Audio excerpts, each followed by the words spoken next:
అందరికీ నమస్కారం. రఘురామ్స్ గాంధీగిరి యూట్యూబ్ ఛానల్కి స్వాగతం, సుస్వాగతం.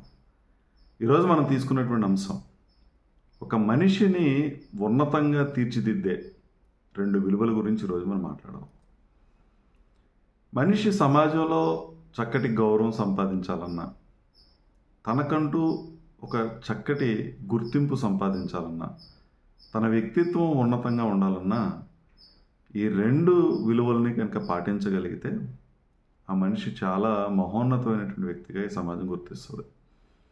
ఒకటి పరోపకారం, అంటే ఇతరులకి మేలు చేసేటటువంటి కార్యక్రమాలు చేయటం, అంటే నిస్వార్థమైనటువంటి సేవ చేయటం, ఈ సమాజానికి తనకు చేతనైనటువంటి సహాయం, ఏ విధమైనటువంటి ప్రతిఫలం కూడా ఆశించకుండా ఈ ప్రకృతికి ఏదైనా తను చేయగలిగినటువంటి సహాయం చేయటం, తిండి లేనటువంటి వ్యక్తులకి అన్నదానం చేయటం, చదువుకునేటువంటి వ్యక్తులకి చదువులో ఆయనకున్నటువంటి ఆ పరిమితికి సంబంధించినటువంటి ఆ సహాయ సహకారాలు అందించటం, అంటే విద్యాదానం చేయటం, చదువుకునేటువంటి స్టూడెంట్స్కి డబ్బులు ఇవ్వటం లేదా పుస్తకాలు కొనివ్వటం, ఇలా ఏ విధమైనటువంటి ప్రతిఫలం, అంటే ఈ పని చేయడం వల్ల నాకు ఈ విధమైనటువంటి ప్రతిఫలం తిరిగి రావాలని ఆశించకుండా ఎవరైతే పరులకు ఉపయోగపడతారో అటువంటి వ్యక్తులు మంచి విలువలు కలిగినటువంటి వ్యక్తులు అవుతారు. సమాజంలో చాలా తగ్గిపోయారు ఇటువంటి మనుషులు.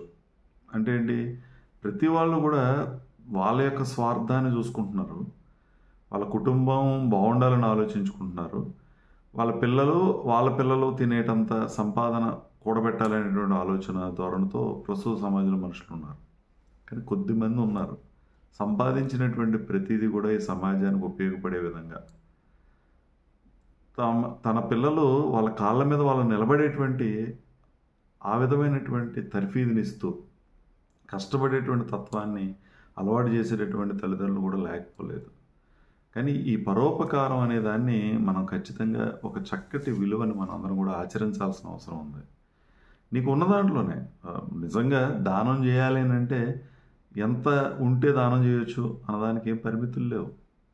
నీకు ఉన్నటువంటి తెలివితేటల్ని నలుగురికి పంచిపెట్టచ్చు, నీకు ఉన్నటువంటి సమయాన్ని నలుగురికి వెచ్చించి వాళ్ళ పనులు తీర్చడం కోసం లేదా వాళ్ళ అవసరాలను తీర్చడం కోసం, లేదా ఎవరైతే ఏ విధమైనటువంటి ఆధారం లేనటువంటి వ్యక్తులు, ఏ విధమైనటువంటి భరోసా లేనటువంటి వ్యక్తులకి మనం అండగా నిలబడగలగటం, ఇవన్నీ కూడా పరోపకారాల కిందకి మనకు వస్తాయి. సో ఈ విలువని ఎవరైతే పెంచుకోగలుగుతారో వాళ్ళు ఉన్నతమైనటువంటి వ్యక్తులు అవుతారు. మరొక విలువ కృతజ్ఞతాభావంతో ఉండటం. ఈ కృతజ్ఞతాభావం అన్నది నువ్వు ఏ విధమైనటువంటి ప్రయోజనాన్ని ఎవరి నుంచి అయితే పొందావో దాన్ని గుర్తించి వాళ్ళ పట్ల కృతజ్ఞత కలిగి ఉండటం, గ్రాటిట్యూడ్ కలిగి ఉండటం. చిన్న చిన్న విషయాల్లోనే మనం వీటిని అబ్జర్వ్ చేయాల్సిన అవసరం ఉండదు. మనం పట్టించుకోం చాలా వాటిని. ఉదయం సూర్యోదయం అవుతుంది, నిజంగా ఆ సూర్యుడు లేకపోతే మన జీవనం మనుగడే కష్టం. కానీ దాన్ని మనం అసలు అబ్జర్వ్ చేసే పరిస్థితి ఉండదు. సో మనం ఆ ప్రయోజనం పొందుతున్నాం కాబట్టి ఆ సూర్యుడి పట్ల కృతజ్ఞతా భావంతో కలిగి ఉండటం. ప్రకృతి నీకు చాలా ఇస్తుంది. గాలి, వెలుతురు, నువ్వు తినేటువంటి తిండి, ఇవన్నీ కూడా ప్రకృతి నుంచి వస్తాయి. వీటిని కూడా మనం పెద్దగా అబ్జర్వ్ చేయం. ఈరోజు తిండి ఉంది అని అంటే మనం ఎంత కృతజ్ఞతా భావంతో ఉండాలి. ఆ తిండి లేనటువంటి వాళ్ళు ఎంతోమంది ఉన్నారు. అందుకని చిన్న చిన్న విషయాల పట్ల మనం జాగ్రత్తగా పరిశీలన చేసుకొని మనం పొందుతున్నటువంటి ప్రయోజనానికి అనుగుణంగా కృతజ్ఞత కలిగి ఉండటం, ఆ ప్రకృతి పట్ల కృతజ్ఞత కలిగి ఉండటం. అంటే ప్రకృతి వినాశకరమైనటువంటి ఏ పని మనం చేయకుండా ఆ ప్రకృతిని పరిరక్షించుకోవటం, మనం చేసేటటువంటి పనులలో ఉండడం అనేది కృతజ్ఞత భావం కలిగి ఉండటం అని చెప్పచ్చు. తల్లిదండ్రులు నీకు జన్మనిచ్చారు, ఎంతో త్యాగం చేశారు.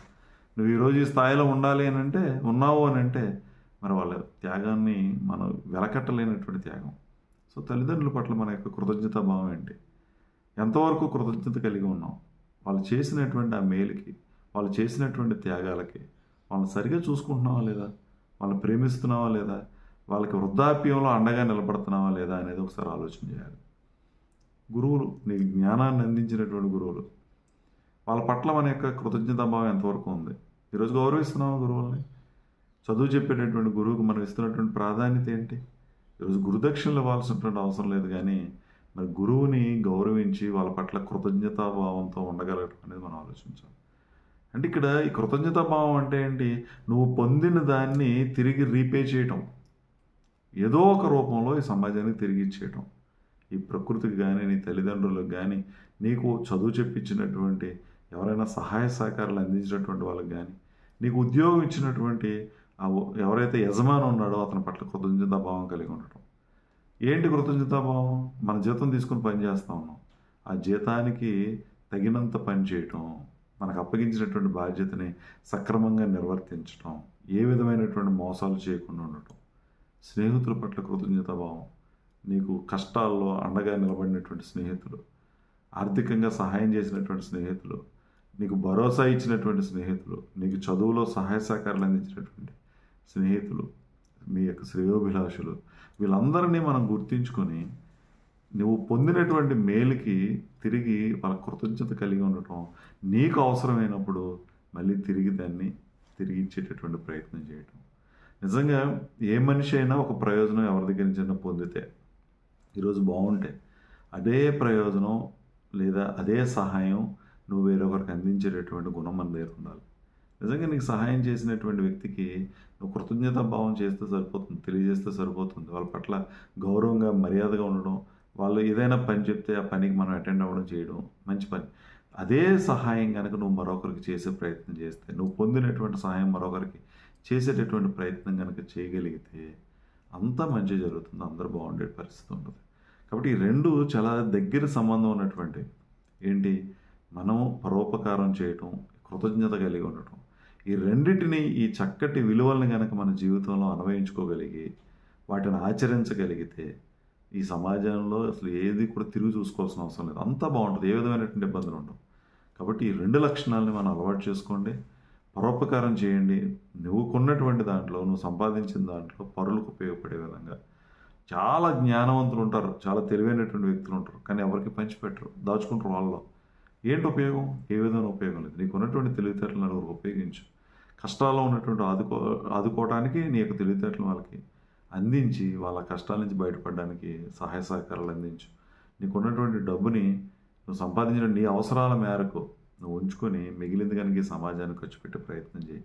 నీకు మేలు చేసినటువంటి వాళ్ళని గుర్తుంచుకోవాలి, ఏ స్థాయిలో ఉన్నటువంటి వాళ్ళైనా సరే.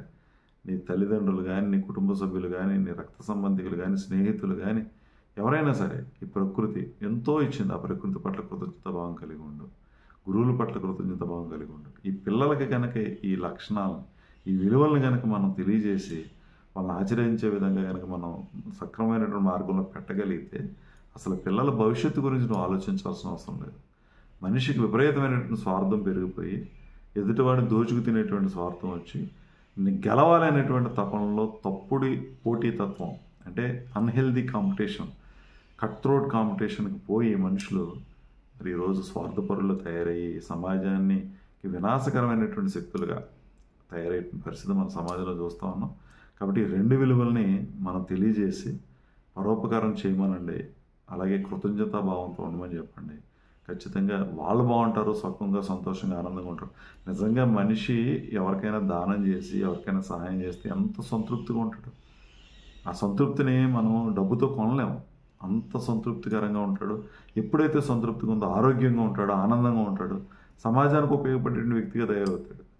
స్వార్థంతో ఉన్నటువంటి వ్యక్తి ఎప్పుడు కుళ్ళు కుతంత్రాలతో కుట్రలు చేస్తూ తను ఆనందంగా ఉండడు, ఎవరిని ఆనందించే పరిస్థితి కూడా ఉండదు, ఆరోగ్యం కూడా దెబ్బతినే పరిస్థితి ఉంటుంది.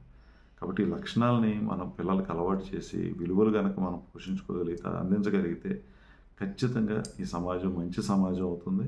ఈరోజు సమాజంలో కొరవడినటువంటిది ఈ విలువలు కొరవడిని.